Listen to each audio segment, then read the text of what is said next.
एक बेहद चौंकाने वाला आंकड़ा है। दुनिया के लगभग 80% लोग अपने नई आदतें या कह सकते हैं नए साल के संकल्प जनवरी के दूसरे हफ्ते तक ही छोड़ देते हैं। हाँ, ये तो है। मतलब जनवरी के बाद अचानक से सारे जिम खाली हो जाते हैं। बिल्कुल, चाहे वो सुबह जल्दी उठना हो या किताबें पढ़ना। तो सवाल यह है कि ऐसा क्या है जो कुछ चुनिंदा सफल लोगों को उनके रूटीन से बांधे रखता है? कोई जादू तो नहीं है? नहीं, कोई जादू नहीं है।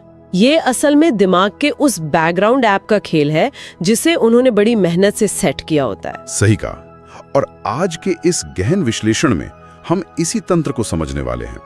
हमारे पास कुछ बेहतरीन ऑडियो बुक और वीडियो समरी के नोट्स हैं जो बताते हैं कि कैसे कोई भी इंसान सिर्फ 30 दिन में अपनी जिंदगी की दिशा बदल सकता है। और हमारा मकसद यहाँ सिर्फ टिप्स की लिस्ट गिनाना नहीं है ना, हम उस विज्ञान को समझना चाहते हैं जो इन आदतों को टिकाऊ बनाता है। एकदम से।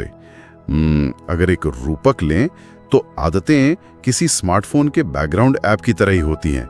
अगर ये ऐप्स सही हैं तो जिंदगी का सिस्टम बहुत स्मूथ चलता है, लेकिन अगर ये खराब है तो वो इंसान की सारी ऊर्जा यानी उसकी बैटरी बहुत जल्दी खत्म कर देते हैं। हाँ, बिल्कुल यही होता है। और ये बैकग्राउंड ऐप वाला जो उदाहरण है ना, वो एकदम सटीक है, क्योंकि इंसान दिन भर में जो फैसले लेता है उसका लगभग आधा हिस्सा तो कोई सचेत निर्णय होता ही नहीं है। मतलब वो सब बस ऑटो पायलट पर चल रहा होता है। हाँ बिल्कुल, वो महज आदतों का दोहराव है। अगर हम बड़ी तस्वीर देखें तो अनुशासन कोई सजा नहीं है। आज किसी भी व्यक्ति की सेहत या आर्थिक स्थिति जैसी भी है, वो कल की आदतों का ही कंपाउंड रिजल्ट है, चक्रवृद्धि ब्याज की तरह। पर ये 30 दिन का ही समय क्यों? क्या ये कोई जादुई संख्या है? नहीं, ये कोई जादू नहीं है। न्यूरोसाइंस के मुताबिक किसी भी नए व्यवहार को स्वचालित करने के लिए या कह लें कि दिमाग में नए न्यूरल पाथवे बनाने के लिए कम से कम इतना समय तो लगता ही है। हाँ, समझ गया। तो चलिए इस न्यूरल रीवायरिंग की शुरुआत दिन के सबसे पहले हिस्से से करते हैं। तार्किक रूप से देखा जाए तो दिन की शुरुआत ही तय करती है कि बाकी का दिन कैसा जाएगा। बिल्कुल, सुबह का समय सबसे अहम होता है। हाँ, और नोट्स में सुबह जल्दी उठने को एक बहुत बड़े हथियार की तरह बताया गया है। एक गणित ने मेरा बहुत ध्यान खींचा। अगर रोज सिर्फ 1 घंटा जल्दी उठा जाए तो 1 साल में लगभग 15 दिन का अतिरिक्त समय मिल जाता है। 15 पूरे दिन बिना किसी छुट्टी के? सोचिए, शायद इसीलिए दुनिया के तमाम सफल लोग इस शांति वाले समय को इतनी अहमियत देते हैं। इसके पीछे का जो विज्ञान है वो और भी दिलचस्प है। सुबह का समय इतना कीमती इसलिए है क्योंकि उस वक्त दिमाग में डिसीजन फटीग यानी फैसले लेने की थकावट शून्य होती है। मतलब दिमाग एकदम फ्रेश होता है। हाँ, जैसे जैसे दिन आगे बढ़ता है इंसान को हजारों छोटे बड़े फैसले लेने पड़ते हैं। क्या पहनना है, क्या बोलना है, इससे ऊर्जा कम होती है। तो जो व्यक्ति देर से उठता है उसकी तो शुरुआत ही भागदौड़ से होती है। एकदम सही। उसका दिमाग उठते ही संकट वाले मोड में चला जाता है। लेकिन जल्दी उठने से इंसान को वो खालीपन मिलता है जहां वो बिना किसी दबाव के अपने दिन की रूपरेखा तय कर सकता है। लेकिन यहाँ एक चुनौती है। नोट्स में एक बहुत सख्त नियम है, फोन फ्री मॉर्निंग। मतलब उठने के बाद पहले 30 से 60 मिनट तक फोन बिल्कुल नहीं छूना है। हाँ, ये बहुत जरूरी नियम है। पर जरा रुकिए, आज की दुनिया में जहां हर पल कुछ बदल रहा है, ग्लोबल मार्केट ऊपर नीचे हो रहे हैं, ऐसे में अगर सुबह उठते ही फोन ना देखा जाए तो क्या किसी को दुनिया से पीछे छूटने का डर नहीं लगेगा? ये एक बहुत बड़ा भ्रम है जिसे आज की डिजिटल दुनिया ने सच मान लिया है। मतलब नोटिफिकेशन चेक करना प्रोडक्टिविटी नहीं है? बिल्कुल नहीं। जब कोई सुबह आँख खुलते ही फोन स्क्रीन देखता है तो दिमाग तुरंत रिएक्टिव यानी प्रतिक्रियाशील मोड में चला जाता है। वो ईमेल या मैसेज सिर्फ सूचनाएं नहीं है, वो दूसरों की मांगे हैं। हाँ, दुनिया का शोर है वो। हाँ, और इसे देखते ही शरीर में कॉर्टिसोल नाम का स्ट्रेस हार्मोन तेजी से बढ़ने लगता है। फोन दूर रखने का असली मतलब समय बचाना नहीं बल्कि अपना आत्मनियंत्रण स्थापित करना है। यानी ये दिमाग को ये बताने का तरीका है कि इस जिंदगी का बॉस कौन है, कोई डिवाइस या वो इंसान खुद? बिल्कुल। जब सुबह का पहला घंटा कोई खुद को देता है तो वो दिन को नियंत्रित करता है, दिन उसे नियंत्रित नहीं करता। और यहीं से दिमाग का डोपामीन बेसलाइन भी तय होता है। ये डोपामीन बेसलाइन क्या है? अगर सुबह उठते ही सोशल मीडिया से डोपामीन का एक बड़ा स्पाइक ले लिया जाए तो बाकी दिन किसी मुश्किल काम में मन नहीं लगेगा, क्योंकि दिमाग को तो बिना मेहनत के ही इनाम मिल गया ना। ये तो बहुत गहरी बात है। रिएक्टिव होने की जगह प्रोएक्टिव होना। और जब ये नियंत्रण बन जाए तो अगला कदम शरीर की तरफ जाता है। जी, मूवमेंट और हाइड्रेशन। हाँ, उड़ते ही सबसे पहले पानी या नींबू पानी पीना और फिर 10 से 30 मिनट हल्का व्यायाम करना। साथ ही पूरे दिन में 3 से 4 लीटर पानी पीने का भी लक्ष्य है। इसका एक सीधा सा बायोलॉजिकल कारण है। 8 घंटे की नींद के बाद शरीर पूरी तरह डिहाइड्रेट हो चुका होता है। और हमारा दिमाग तो वैसे भी 75% पानी से बना है ना? एकदम सही। सुबह पानी पीना दिमाग को फिर से जिंदा करने जैसा है।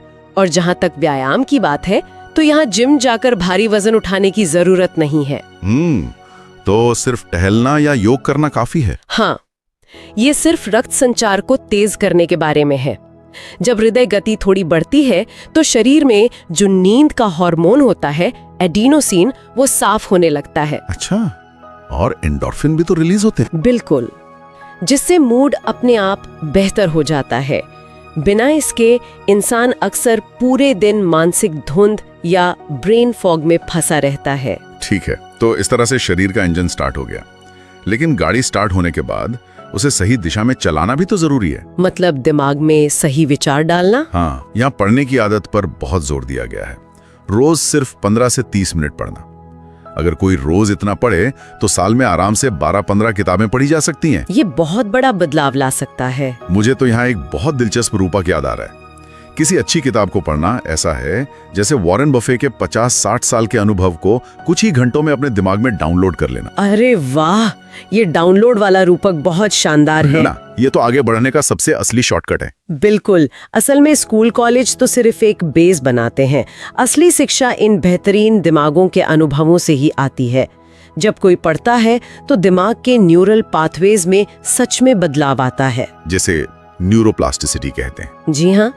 इससे इंसान छोटी समस्याओं में उलझने के बजाय जीवन की बड़ी तस्वीर देखने लगता है। और शायद यही बड़ी तस्वीर देखने की क्षमता सकारात्मक सोच की नींव रखती है। नोट्स में बताया गया है कि हर परिस्थिति में अच्छा पक्ष ढूंढना जरूरी है। आलोचना को अपमान नहीं बल्कि सीख मानना चाहिए। लेकिन सकारात्मकता की जब बात होती है तो ये सुनने में थोड़ा किताबी या सिर्फ फील गुड सा लगता है। पर यहाँ एक और दिलचस्प आदत है, आभार व्यक्त करना, यानी ग्रैटिट्यूड। रोज सुबह 3 ऐसी चीजें लिखना जिनके लिए आप आभारी हैं। हाँ, पर क्या ये सिर्फ खुश रहने का कोई ढोंग नहीं है? बिल्कुल नहीं। ये कोई ढोंग या सिर्फ आध्यात्मिक बात नहीं है। इसके पीछे बहुत ठोस मनोविज्ञान है। इंसानी दिमाग का विकास एक नेगेटिविटी बायस के साथ हुआ है। नेगेटिविटी बायस मतलब हमेशा बुरा सोचने की आदत? हाँ, प्राचीन काल में जिंदा रहने के लिए खतरों पर ध्यान देना जरूरी था। आज वो जंगली जानवर तो नहीं है, लेकिन दिमाग अभी भी स्वाभाविक रूप से नकारात्मक चीजों को ज्यादा याद रखता है। मतलब अगर दिन में 10 अच्छी चीजें हों और एक बुरी, तो रात को याद सिर्फ वो एक बुरी चीज आती है। एकदम सही। और यहीं पर आभार व्यक्त करने की आदत काम आती है। जब रोजाना 3 अच्छी चीजें लिखी जाती हैं, तो असल में दिमाग के रेटिकुलर एक्टिवेटिंग सिस्टम को फिर से ट्रेन किया जा रहा होता है। ये सिस्टम क्या करता है? ये तय करता है कि कौन सी जानकारी दिमाग तक पहुंचेगी। जब आभार जताने की आदत बनती है तो दिमाग खतरों के बजाय अवसरों को ढूंढने लगता है। इससे तनाव के हार्मोन कम होते हैं और आत्मविश्वास भी बढ़ता होगा। तो कहानी ये है कि सुबह का नियंत्रण मिल गया, शरीर में ऊर्जा आ गई और दिमाग में अच्छे विचार इंस्टॉल हो गए। लेकिन ये ऊर्जा तब तक बेकार है जब तक इसका कोई लक्ष्य ना हो। बिल्कुल, यहीं से इस चर्चा का सबसे जरूरी हिस्सा शुरू होता है, दिन की रूपरेखा बनाना। बिना दिशा की नाव तो समुद्र में भटक ही जाएगी। इसीलिए बड़े सपनों को छोटे हिस्सों में बांटना बहुत जरूरी है। जैसे अनजान शहर में नक्शा काम करता है, पर इस नक्शे को बनाने का सबसे व्यावहारिक तरीका क्या है? प्राथमिकताएं तय करना। लोग अक्सर बहुत लंबी टू डू लिस्ट बना लेते हैं, 20 काम लिख लेते हैं और उसे देखकर ही पैरालिसिस का शिकार हो जाते हैं। समझ ही नहीं आता शुरू कहाँ से करे। तो इसका समाधान क्या है? रोज सुबह केवल 3 सबसे महत्वपूर्ण काम लिखना, टॉप 3 टास्क्स, और ये तय करना कि अगर आज सिर्फ ये 3 काम पूरे हो गए तो दिन सफल है। ये सुनने में बहुत तार्किक है, लेकिन जरा कॉर्पोरेट दुनिया के नजरिए से सोचिए। कोई अपने 3 काम तय करके ऑफिस गया और तभी बॉस ने इमरजेंसी काम दे दिया। हाँ, ये तो अक्सर होता है। तो जब हर कोई समय मांग रहा हो तो अपने लक्ष्यों के लिए समय कैसे बचाया जाए? ये शायद आज की सबसे बड़ी चुनौती है और इसका कड़वा जवाब है ना कहना सीखना होगा। ना कहना, ये तो बहुत मुश्किल है। मुश्किल है लेकिन जरूरी है। अगर हर बेमतलब की मीटिंग या काम के लिए हाँ कहा जाए जो आपके मुख्य लक्ष्य से जुड़ा ही नहीं है, तो असल में आप अपनी ही प्रगति को ना कह रहे हैं। मतलब हमें अपनी ऊर्जा की रक्षा करनी होगी। बिल्कुल।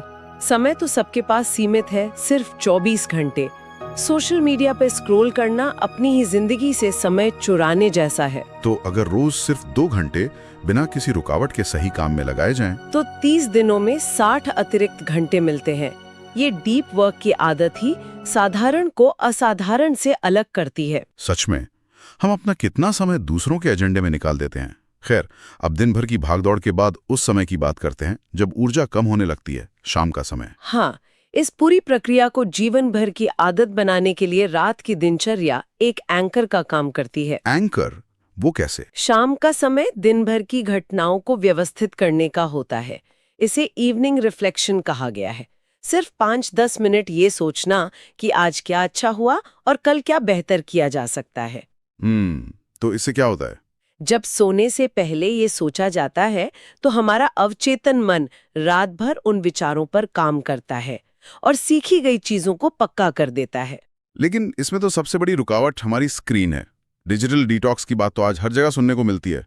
सोने से 1 घंटे पहले फोन बंद कर देना, ये सिर्फ आंखों के लिए तो नहीं है ना? नहीं, इसका सीधा संबंध हमारी आंतरिक घड़ी यानी सर्कैडियन रिदम से है। स्क्रीन की नीली रोशनी दिमाग को गलत संकेत देती है कि अभी दिन है। तो इससे नींद नहीं आती? नींद तो आ जाती है, लेकिन मेलाटोनिन न बनने के कारण वो गहरी नहीं होती। अगर नींद खराब हुई तो अगली सुबह अपने आप खराब हो जाएगी। ये पूरा चक्कर आपस में इतनी गहराई से जुड़ा है, कमाल है। और यहीं से बात आती है निरंतरता की, यानी कंसिस्टेंसी। क्योंकि सफलता एक दिन के जोश से नहीं मिलती। सही बात है। अगर रोज 20 पन्ने पढ़ें तो महीने में 600 पन्ने की किताब खत्म हो जाती है। ये किसी निवेश में कंपाउंड इंटरेस्ट जैसा है। शुरू में कुछ बदलाव नहीं दिखता। हाँ, और मनोविज्ञान कहता है कि शुरुआत में बहुत आलस आता है, पुरानी आदतें वापस खींचती हैं, लेकिन 10-15 दिन बाद न्यूरल पाथवेज मजबूत होने लगते हैं। इसे माइलिनेशन कहते हैं। माइलिनेशन? मतलब वो काम अपने आप होने लगता है। बिल्कुल। तब किताब पढ़ने या उठने के लिए जोर नहीं लगाना पड़ता, वो साइकिल चलाने जितना स्वाभाविक हो जाता है। और एक व्यवहारिक बात यह भी है कि परफेक्शन के पीछे नहीं भागना है। अगर एक दिन आदत छूट जाए तो आत्मग्लानि में फंसकर सब छोड़ नहीं देना है। हाँ, अगले दिन वापस ट्रैक पर आना ही जीत है। तो अगर हम इस पूरे विश्लेषण को समेटें तो साफ है कि बड़ा बदलाव रोजमर्रा की इन आदतों से आता है। सुबह का फोन फ्री घंटा, हाइड्रेशन, पढ़ना, टॉप 3 टास्क, ना कहना सीखना और शाम को डिजिटल डिटॉक्स। और इन सब को लगातार 30 दिन तक दोहराना, यही ब्लूप्रिंट साधारण इंसान को असाधारण बनाता है। बिल्कुल। पर जाते जाते एक ऐसा विचार है जिस पर शायद कम बात होती है। मान लीजिए किसी ने पूरी ईमानदारी से 30 दिन पूरे कर लिए, ये आदतें उसका हिस्सा बन गए, सब ऑटो पायलट पर है, तो 31वें दिन क्या होता है? क्या ये नया व्यवस्थित जीवन इंसान के दिमाग को पूरी तरह शांत कर देता है? या फिर जब बैटरी फुल होती है तो हमारे भीतर और भी बड़ी चुनौतियों को स्वीकार करने की नई भूख पैदा हो जाती है? ये तो बहुत गहरा सवाल है ना? क्या आदतें हमें मंजिल तक पहुंचाती हैं या वो बस एक बड़े सफर की शुरुआत पर हैं? इस विचार पर जरूर सोचिएगा, क्योंकि असली खेल शायद 30वें दिन खत्म नहीं होता, वहीं से शुरू होता है।